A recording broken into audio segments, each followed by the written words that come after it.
성도 여러분 안녕하셨습니까? 하나님의 은혜로 또 우리 한 주일의 삶을 지날 수 있었습니다. 오늘은 계속해서 예수를 만난 사람들 그 5번째 시간으로 오늘은 한 이름 없는 여인에 관해서 함께 말씀을 공부해 보겠습니다. 정호승이라는 시인이 산산조각이라는 이런 시를 적었습니다. 그런데 저는 이 시를 이렇게 읽으면서 오늘 우리가 공부할 요한복음 4장에 나와 있는 이 여인이 생각이 났습니다. 룸비니에서 사온, 이 룸비니는 저기 네팔에 있는 곳입니다. 흙으로 만든 부처님이 마룻바닥에 떨어져 산산조각이 났다. 팔은 팔대로, 다리는 다리대로, 목은 목대로, 발가락은 발가락대로 산산조각이나 얼른 허리를 굽히고 서랍 속에 넣어두었던 순간 접착제를 꺼내 붙였다. 그때 늘 부서지지 않으려고 노력하는 불쌍한 내 머리를 다정히 쓰다듬어 주시면서 부처님이 말씀하셨다. 산산조각이 나면 산산조각을 얻을 수 있지. 산산조각이 나면 산산조각으로 살아갈 수 있지. 이분이 이렇게 그 불교에 이렇게 담고 있는 분이시기 때문에 이런 시를 쓰셨습니다. 그런데 저는 이 시를 보면서 현대인들의 모습이 이 시 가운데서 보였습니다. 산산조각이 나서 그저 산산조각으로 살아가는 사람들이 아닌가, 그런 생각을 해봤습니다. 흔히들 요즘 시대를 이 포스트 모던 시대라고 그렇게 얘기합니다. 이 모던 시대라고 하는 것은 이렇게 합리적인 이성과 그다음에 어떤 그 도덕적 보편성을 가지고 그 틀 안에서 이 진보를 추구하는 세대들을 이 모던 시대라고 그렇게 얘기합니다. 그런데 요즘 현 시대를 포스트 모던 시대, 모던 시대가 지나고 그 다음 세대라고 그렇게 표현을 하는데, 이 세대의 특징은 이성과 도덕의 어떤 그 틀을 이렇게 벗어나면서 틀을 깨서 파괴와 해체를 실험하는 그런 세대다, 그렇게 얘기합니다. 그래서 많은 가정들이 이렇게 파괴되고 권위가 파괴되고 질서가 무너지고 그런 시대를 나타내는 것이 요즘 그 시대의 시대성이라고 사회학자들은 그렇게 얘기합니다. 그래서 요즘 시대를 이렇게 표현합니다. 고립되고 상처나고 목마른 인간들의 시대다. 요즘 이 포스트 모던 시대를 이렇게 사회학자들은 표현합니다. 고립되고 상처가 나고 삶에 있어서 갈증이 나는, 목이 마른 그런 세대다라고 이 표현을 하고 있습니다. 저는 이 시대를 표현한 말씀을 보면서 요한복음 4장의 한 여인을 생각합니다. 이 여인은 우리 예수님께서 유대를 떠나사 다시 갈릴리로 가실 때, 유대 땅에서 갈릴리로 갈 때 사마리아를 통과하여야 하겠는지라. 우리 예수님도 유대인 아닙니까? 당시 유대인들은 이 갈릴리로 갈 때 멀리 돌아갑니다. 왜냐하면 사마리아 땅을 통과하지 않기 위해서. 그런데 우리 예수님은 그날 사마리아를 통과하여야 하겠는지라 의도적으로 계획해서 이 사마리아 땅을 이렇게 지나가겠다고 얘기하십니다.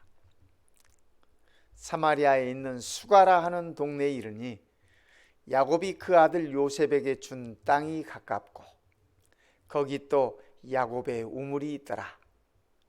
예수께서 길 가시다가 피곤하여 우물 곁에 그대로 앉으시니 때가 6시쯤 되었더라. 사마리아 여자 한 사람이 물을 기르러 왔음에 예수께서 물을 좀 달라 하시니, 오늘 우리가 공부하는 요한복음 4장의 상황입니다. 요한복음에서는 이렇게 많은 예수님의 행적 사건들을 다루지 않습니다. 왜냐하면 마태복음이나 마가복음이나 누가복음은 예수님의 행적에 관해서 이렇게 많이 다루고 있지만, 요한복음은 사도 요한이 예수님께서 승천하신 이후에 이 기독교 1세대들이 대부분 사라지고 2세대들을 향해서 복음을 기록한 것입니다. 그래서 예수가 하나님의 아들이고 그를 통해서 영생이 주어진다고 하는 사실을 알리기 위해서 쓴 책이 요한복음입니다. 그래서 요한은 예수님께서 행하신 기적도 7가지만 기록하고 있습니다. 요한복음에서요. 뿐만 아니라 예수님의 행적에 관해서도 몇 가지 특징되어지는 것들만 이렇게 기록하고 있습니다. 예수님께서 메시아라고 하는 사실, 예수께서 하나님의 아들이라고 하는 그 사실을 알려주기 위한 것입니다. 그래서 이 요한복음에 나와 있는 이 기록들이 우리가 지지난 시간에 공부했던 니고데모와의 만남, 이 요한복음에만 있습니다. 또 이 사마리아 여인과의 만남, 바로 이 책에만 있습니다. 왜냐하면 이 사건을 통해서 예수가 메시아라고 하는 사실을 요한은 확인시켜 주기를 바랐기 때문에 그렇습니다. 현대인의 삶의 문제는 고립된 인생이다. 고립된 인생이다. 우물가의 이 여인도 마찬가지 아니었습니까? 그렇죠? 유대인들 시간으로 6시면 낮 12시입니다. 우리 시간으로 하면. 광야에서, 이 사막지대에서, 이스라엘에서 낮 12시는 사람들이 우물가에 나오지 않는 시간입니다. 가장 더운 시간이에요. 가장 뜨거운 시간이에요. 가장 사람이 없는 시간이에요. 그런데 이 여인은 그 시간에 우물가에 나옵니다. 사람들을 만나기 싫은 것입니다. 사람들과 부딪히는 것이 싫은 것입니다. 보통 사람들이 우물에 물을 기르러 갈 때는 아침 일찍 가지 않습니까? 아니면 해가 떨어진 다음에 저녁에 시원할 때 갑니다. 근데 그 시간에는 우물가에 늘 사람들이 많아요. 근데 이 여인은 그것이 싫은 것입니다. 그래서 그는 정오에 낮 12시에 우물가를 찾습니다. 요즘 현대인들의 삶을 살펴보면 옆집에 누가 사는지, 그죠? 옆집에서 무슨 일이 일어나는지 다 모릅니다. 어쩌면 이웃을 외면하면서 살아가는 시대가 이 시대가 아닌가. 그죠? 며칠 전에 한 컬럼을 봤더니 그런 이 내용을 적었습니다. 뉴욕에서 센트럴 파크 근처에서 한 여성분이 한 남성분에게 이렇게 폭행을 당하고 있었습니다. 그런데 아무도 도와주지 않고 셀폰만 들고 이렇게 그 동영상을 찍는 겁니다. 그래서 이 칼럼니스트가 그 현장을 이렇게 보면서 카메라로 찍을 그 시간에 고통 중에 있는, 어려움 중에 있는 저 여인에게 아무도 손을 내밀지 않는 것이 이 시대의 모습인가 하면서 이렇게 한탄하는 칼럼을 남겼습니다.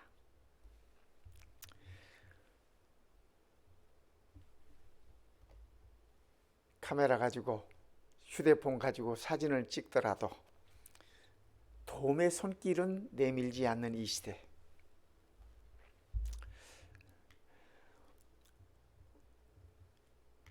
이 피플즈라고 하는 이 잡지가 있어요. 이 잡지에 실린 기사 중에 이런 기사가 있었습니다. 미국 대학 풋볼 코치가 계시는데, 이 코치가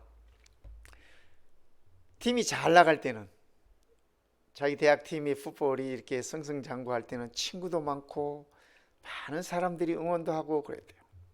그런데 선수 스카웃에 좀 이렇게 별 효과를 얻지 못하고 그러다 보니까 팀 성적이 이렇게 자꾸 떨어지는 것입니다.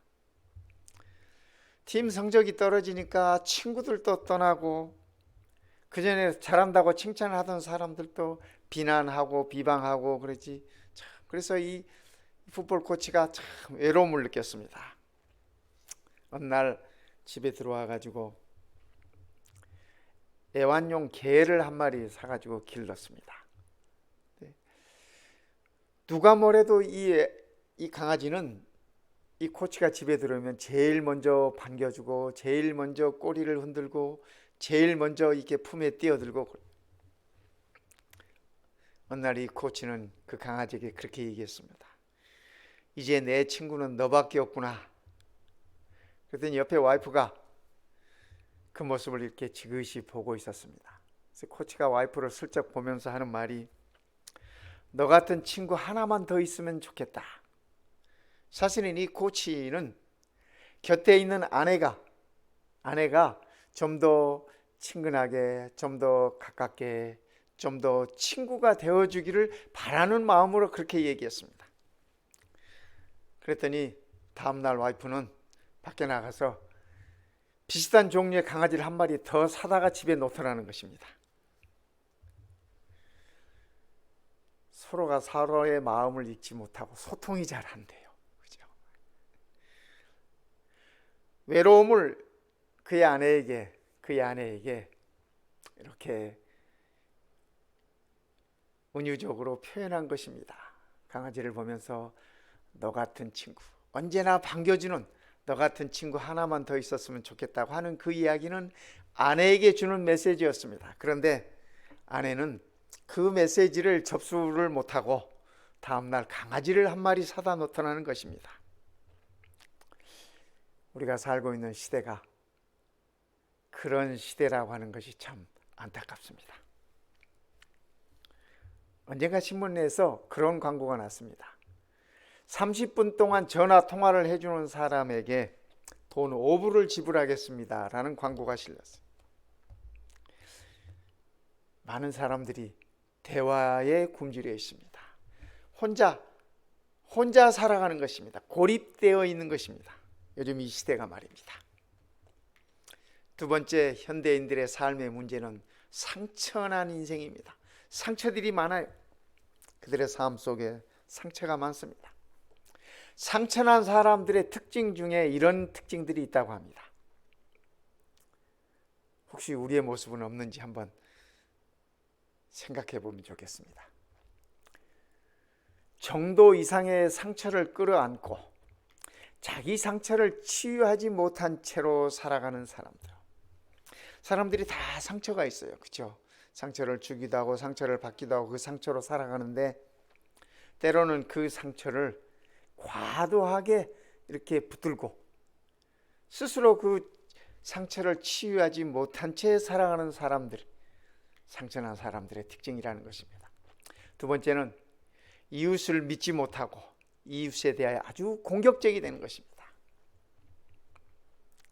뿐만 아니라 자신에게 적용하지 못하는 정의감을 이웃에게 강요하는 사람들. 자기는 못하면서 남에게 강요해요. 참 이거 우리 신앙인들 중에도 이럴 수 있는 위험성이 있지 않습니까? 우리가 신앙생활 하면서도 그런 위험성이 있어요. 네, 이게 다 상처받은 인생들의 특징이라는 것입니다. 평범하게 던지는 말도 순수하게 받지 못한대요. 별 생각 없이, 기쁜 생각 없이 그저 이렇게 던진 말임에도 불구하고 예민하게 반응하고 또 그 말에 대해서 아주 공격적으로 반응하고 이러는 것. 이 사마리아 여인도 마찬가지였어요. 예수님께서 이 여인에게 뭐라고 했어요? 내게 물 좀 달라 그랬습니다. 내게 물 좀 달라. 그런데 이 여인은 예수님께 이렇게 대답해요. 어찌하여 사마리아 여자인 나에게 물을 달라 하나이까? 그죠? 예수님께서 물 좀 달라 그러면 뭐 물을 주겠다든지 아니면 물이 없으니까 안 주겠다든지 못 주겠다든지 예수님의 물음에 그냥 단순하게 대답해 주면 돼요. 근데 이 사마리아 여인은 예수님의 그 말씀을 듣고 물을 달라고 하는 요청을 듣고 뭐라고 말해요? 왜 유대인인 당신이 사마리아 사람인 나에게 물을 달라 합니까? 덤비는 거예요. 따지는 거예요. 불쾌하다 이거예요. 불쾌하다 이거예요. 기분 나쁘다는 거죠. 요한은 그 이유를 이렇게 적고 있습니다. 이는 유대인이 사마리아인과 상종하지 아니함이더라. 아시다시피 유대인들과 사마리아인들은 거슬러 올라가 보면, 뿌리를 거슬러 올라가 보면 다 야곱의 후손들이었습니다. 그렇죠? 야곱의 후손들이었어요. 솔로몬 왕국이 지난 다음에, 그죠? 그의 아들이 왕이 되면서 이 나라가 둘로 갈라집니다. 북방 이스라엘과 남방 유다로 갈라지면서 오랜 세월을 지나면서 북방 이스라엘은 우상 숭배에 깊이 빠져들게 되고 이방인들과 섞이게 되고, 그러면서 서로가 서로를, 남방 유다 사람들은 북방 이스라엘 사람을, 북방 이스라엘 사람들은 남방 유다 사람들을 서로가 서로에게 적개심을 갖고 미워하게 되고 섞이지 않고 그렇게 됐습니다. 그러다가 에스라 때 와가지고 예루살렘 성전을 재건하는 일이 있었습니다. 벌써 많은 세월이 꽤 흘렀죠? 많은 세월이 흘렀어요. 그래도 이 사마리아 사람들의 가슴 속에는 하나님에 대한 열망이 있었습니다. 그래서 그 예루살렘 성전을 재건하는데 참여하기를 원했습니다. 그래서 우리도 같이 참여시켜달라. 네. 그것이 거절됐습니다. 그래서 그 사건을 정점으로 해서 유대인들과 사마리아인들은 상종을 하지 않게 된 것입니다. 그러니까 예수님 때까지 그 일이 이루어진 것입니다. 그 감정이 이어져 내려오는 것입니다. 사마리아 여인이 예수님께 표현했던 말이 바로 그러한 말이었습니다. 상처난 사람들의 삶의 모습인 것입니다. 그냥 제발 나 좀 그냥 두라는 얘기예요. 그죠? Leave me alone. 상처받은 사람들이 이렇게 쉽게, 이렇게 흔하게 표현하는 말들 중에 이 말이 가장 많다고 합니다. Leave me alone. Leave me alone. 간섭하지 말아라. 내버려둬라. 나 좀 그냥 건드리지 말아라. 세 번째, 현대인의 삶의 문제는 목이 마르다고 하는 사실입니다. 갈증이 심하다고 하는 사실입니다. 삶에 대해서, 인생에 대해서 말입니다. 예수님께서 이 여인에게 그렇게 얘기합니다. 너에게 남편이 5이 있었고 지금 있는 자도 내 남편이 아니니 내 말이 참되구나. 이렇게 말씀하셨어요. 남편을 5번이나 바꿨어요. 남편을. 이 여인의 삶이 얼마나 목마른 삶이었는지 우리는 이 대목에서 이 여인을 이해할 수 있습니다. 목마른 인생들은 하나 가지고 이렇게 잘 버티지 못합니다. 그래서 때로는 파트너도 바꾸고 직업도 바꾸고 직장도 바꾸고 끝없는 방황을 하는 것입니다. 살면 살수록 그 타는 목마름이 더 짙어져 가는 것을 보는 것입니다. 다행히도 이 우물가의 여인은 그 목마른 인생, 고립된 인생, 상처난 인생이 예수님을 만남으로 인해서 해피엔딩으로 끝납니다. 얼마나 다행인지 모르겠습니다. 오늘을 살아가는 모든 현대인들이 다 예수를 만나서 삶의 해피엔딩을 맞이하면 참으로 좋겠다 하는 그런 생각을 갖습니다. 현대인의 인생 해답은 예수와의 만남뿐입니다. 인생의 갈증을 풀 수 있는 유일한 방법은 예수와의 만남인 것입니다. 이 여인은 사람들을 피하여 12시에 우물가에 나왔던 이 여인은 예수님을 만난 이후에 변했습니다. 사람들을 만나러 동네에 들어갑니다. 아이러니하지 않습니까? 이제는 고립된 인생이 아니라 연결된 인생이 된 것입니다. 예수님을 만남으로. 요한복음 4장에 볼 것 같으면 이 여인이 물동이를 놓아두고 마을로 들어갔다 이렇게 적고 있습니다. 물동이를 놓아두고.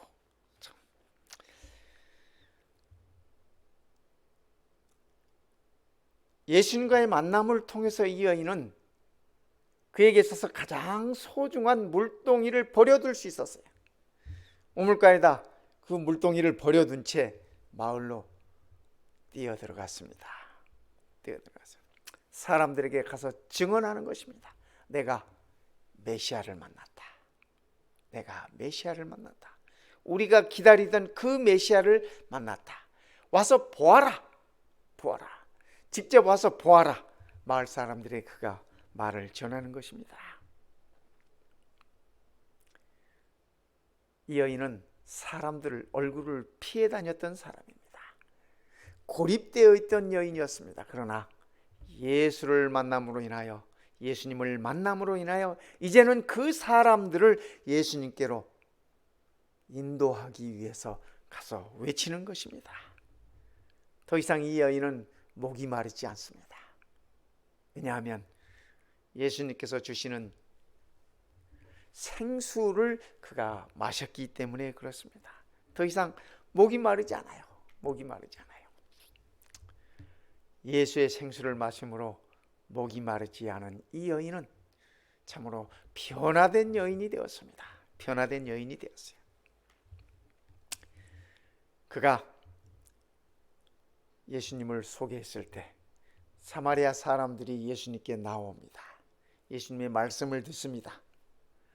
그런 다음에 뭐라고 얘기하냐면 우리 마을에 오십시오. 우리 마을에 오셔서 말씀을 더 가르쳐 주십시오. 예수님은 예정에 없던 이틀을 더 사마리아에서 머뭅니다.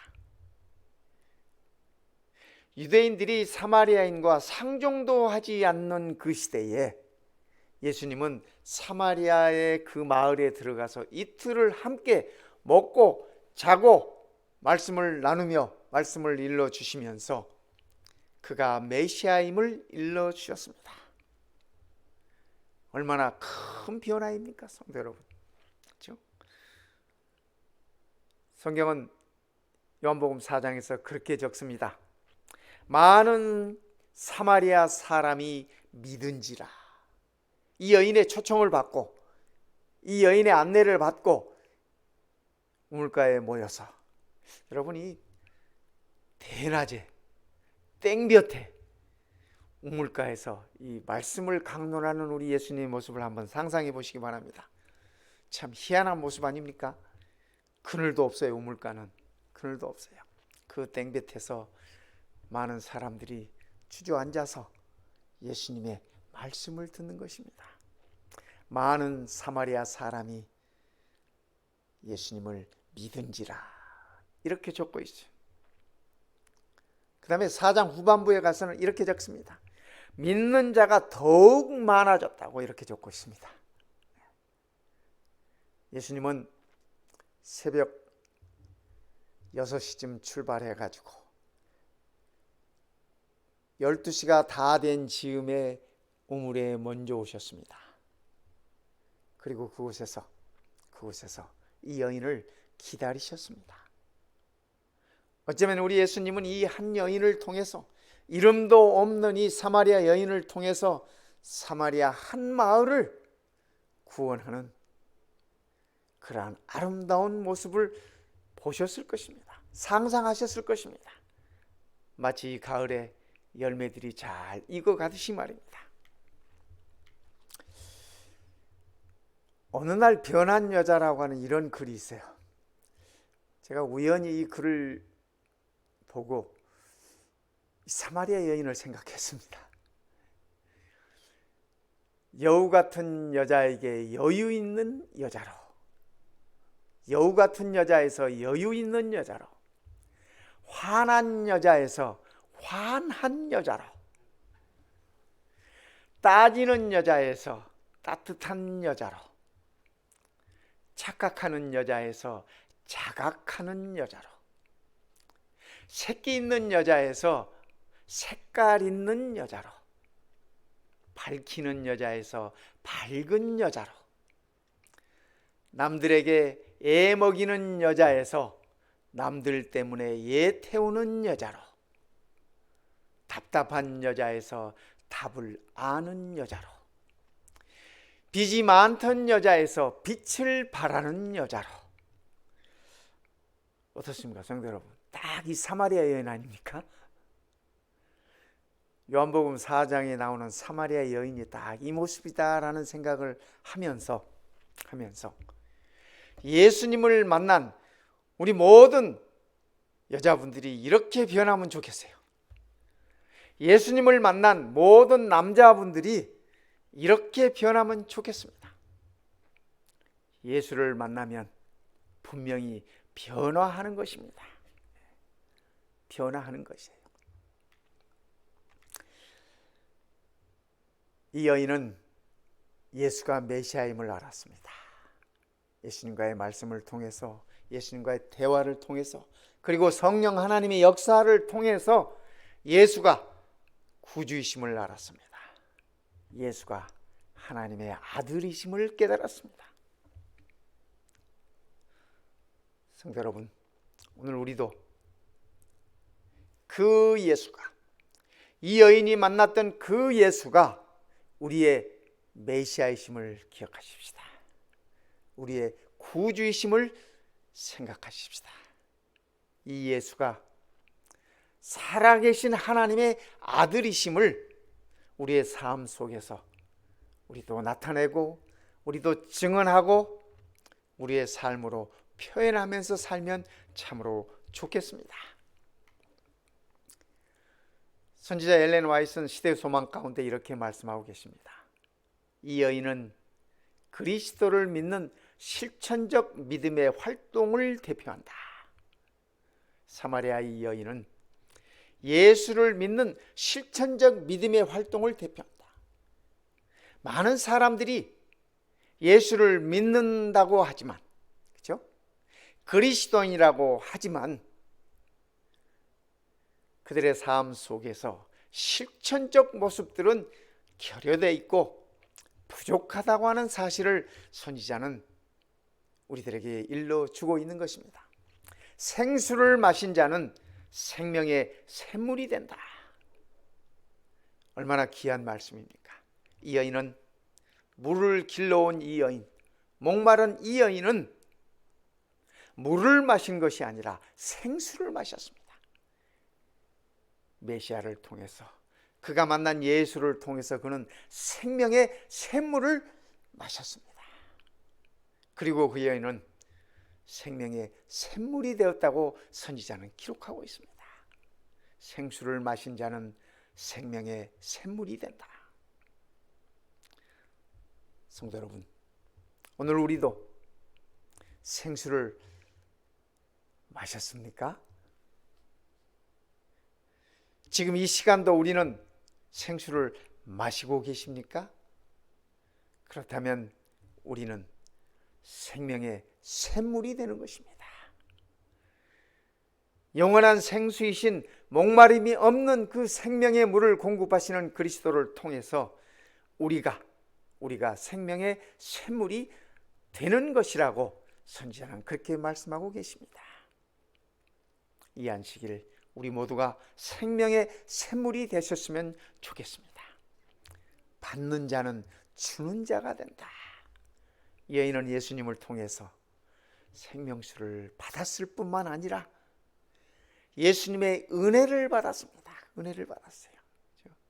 아무도 이 여인을 기억해 주지 않고, 아무도 이 여인을 사람 취급하지 않고, 사람 대접해 주지 않지만 예수님은 이 여인을 사람 대접하고 있었어요. 뿐만 아니라 이 여인에게 구원의 기쁨이 무엇인지 알려주었습니다. 내가 너를 구원하기 위하여 이 땅에 왔다라고 예수님은 분명히 일러주셨습니다. 목마른 이 여인은 그의 가슴 속에 메시아를 기다리는 희미한 기다림이 있었어요. 그런데 이 뜨거운 태양 아래서, 이 우물가에서 이 여인은 메시아를 만나는 엄청난 기쁨을 맛보았던 것입니다.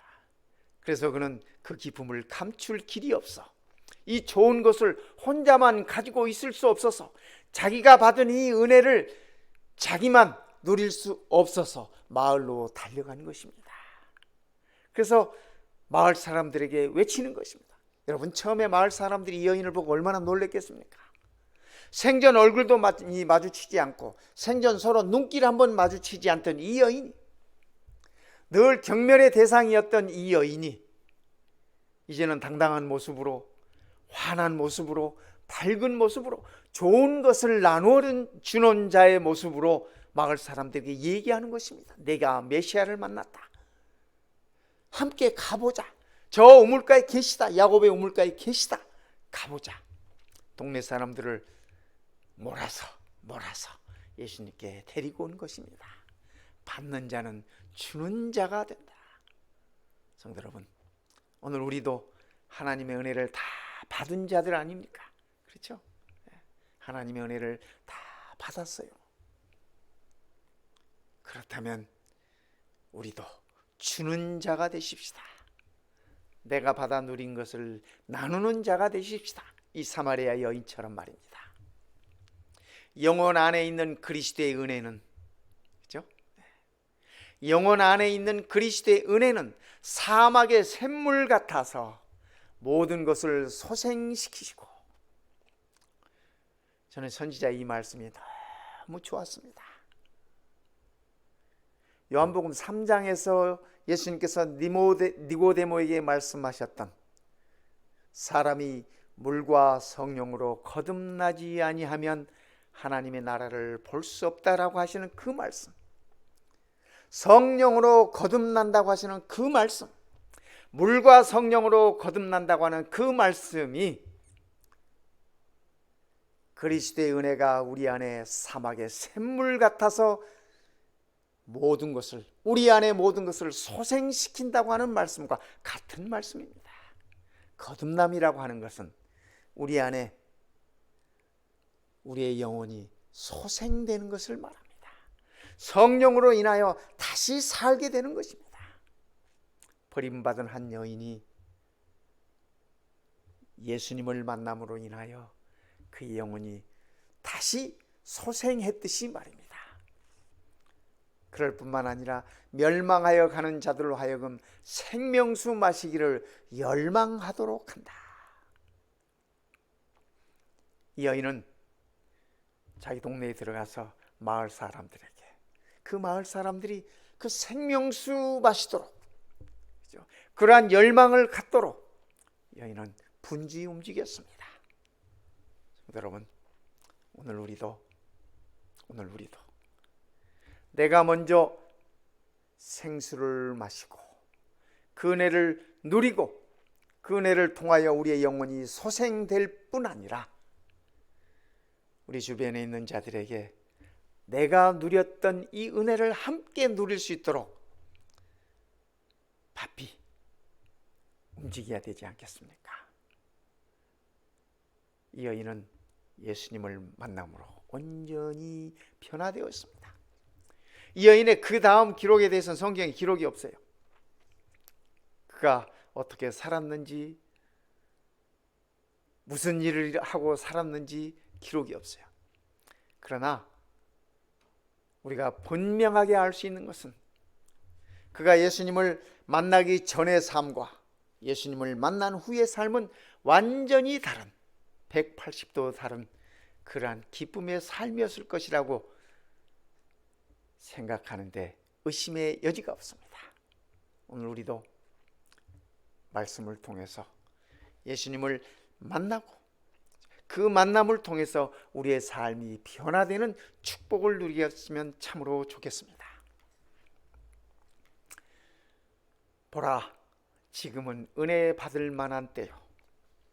보라, 지금은 구원의 날이로다. 성도 여러분, 저는 이 말씀이 아주 좋습니다. 아직 우리가 은혜 받을 만한 때에 살고 있어요. 아직 우리가 구원의 날이 있어요. 얼마나 감사합니까? 지금은 은혜 받을 만한 때요. 성도 여러분, 기억하시기 바랍니다. 이 은혜가 마냥 끝까지 주어지는 은혜가 아니에요. 그죠? 하나님의 은혜는 때가 있습니다. 때가 있어요. 노아 방주가 때가 되었을 때 하나님께서 방주의 문을 닫았듯이 때가 있습니다. 하나님의 은혜는 마냥 끝까지 주어지는 것이 아니에요. 그러기에 오늘 지금 우리가 그 하나님의 은혜를 받고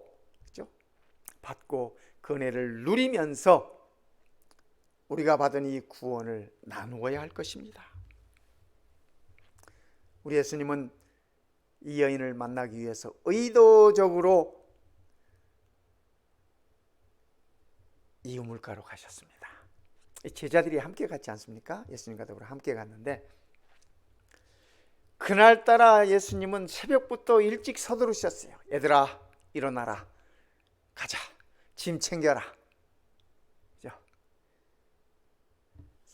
사마리아에 있는 그 우물까지 가는데 거의 한 6시간 걸리는 거리입니다. 새벽부터 분주하게 일찍 챙기셔서 예수님은 제자들은 뒤에서 또 불평 없었겠습니까? 우리 선생님 오늘따라 사람 잠도 못 자게 하고 사람 힘들게 한다고, 어제도 참 힘든 하루 보냈는데 새벽부터 사람 힘들게 한다고 또 이런 불평했을 것입니다. 틀림없이. 그러나 우리 예수님께서는 아무 말씀 없이 묵묵히 제자들을 다 챙겨서 걸음을 바삐 걸으셨어요. 바삐 걸으셨어요. 여러분, 이 더운 지방에 사는 사람들은 걸음을 바삐 걷지 않습니다. 왜냐하면 더우니까. 그죠? 천천히 이렇게 걸어요. 근데 그날 우리 예수님은 참 발걸음이 바쁘셨어요. 왜냐하면 시간 전에 도착해야 되잖아요. 그 여인이 정오되면 그곳이 오니까 그 전에 도착해서 그 여인을 기다리고 있어야 해요. 뜨거운 태양도 마다하지 않으시고 우리 주님은 그곳에 가서 기다리고 있었습니다. 기다리고 있었어요. 제자들이 그곳에 와서 점심때가 됐으니 얼마나 배가 고팠겠습니까? 그래서 제자들이 먹을 것을 구하러, 먹을 것 사러 우물가를 떠났습니다. 예수님 홀로 두고 그들이 다 먹을 것을 구하러 갔어요. 그때 이 여인이 왔죠. 그러게 예수님과 이 여인의 만남은 우연이 아닙니다. 우리 예수님께서 계획하시고 의도하시고 노력하셔서 이 만남을 이루셨습니다. 성도 여러분, 저는 우리가 예수님을 만난 것 또한 예수님의 계획 속에 있었다고 그렇게 생각합니다. 그분이 계획하시고 그분이 의도하시고 우리를 구원하시기 위해서, 우리에게 그 은혜를 주시기 위해서 우리를 기다리셨다고, 그래서 우리가 그분을 만날 수 있었다고 저는 그렇게 생각하는 것입니다. 오늘 이 저녁 우리 주무시기 전에 우리 예수님께 말씀드리십시다. 세상에서 참 많이 외로웠다고, 사마리아 여인처럼 말입니다. 우리의 삶의 상처로 많이 아팠었다고 우리 예수님께 말씀하십시다. 그리고 너무 목이 말랐었다고 예수님께 말씀하십시다. 우리에게 구주 되시는 하나님의 아들 예수가 지금도 필요하다고, 오늘도 필요하다고, 이 저녁도 필요하다고 그렇게 우리 주님께 말씀드리십시다. 우리 예수님께서 우리들에게 생수를 허락하실 것입니다. 내가 주는 물을 마시는 자는 다시는 목마르지 아니할 것이라고 우리들에게 말씀하실 것입니다. 사마리아 여인이 느낄 수 있었던 그 엄청난 기쁨이 우리 모든 성도들 가슴마다 가득 넘쳐나기를 저는 기원합니다. 오늘 우리와의 만남을 위해서 미리 불어 일찍 나서시고 우리를 기다려 주신 그 주님께 우리가 다 나아가십시다. 그래서 오늘 이 안식일이 그 어느 때보다도 우리의 영혼을 소생케 하는 그러한 행복한 안식일이 되기를 바랍니다. 이름 없는 이 여인이 예수를 만남으로 변화되는 여인이 되었듯이 오늘 우리 또한 우리 주님을 통하여 아름답게 변화되고 아름답게 꼴지어지는 하나님의 자녀들이 다 되시기를 시간에 간절히 바랍니다. 기도하겠습니다. 우리 아버지 하나님, 참으로 삶의 목이 마르고 인생의 상처가 많고 고립되어 살고 있는 저희들을 찾아오셔서 우리를 기다려 주시고 우리에게 은혜를 베풀어 주셨으니 참으로 감사합니다. 이제는 우리가 홀로 살아가는 것이 아니오 살아계신 하나님의 아들 예수 그리스도와 더불어 사는 삶인 것을 인하여 참으로 감사합니다.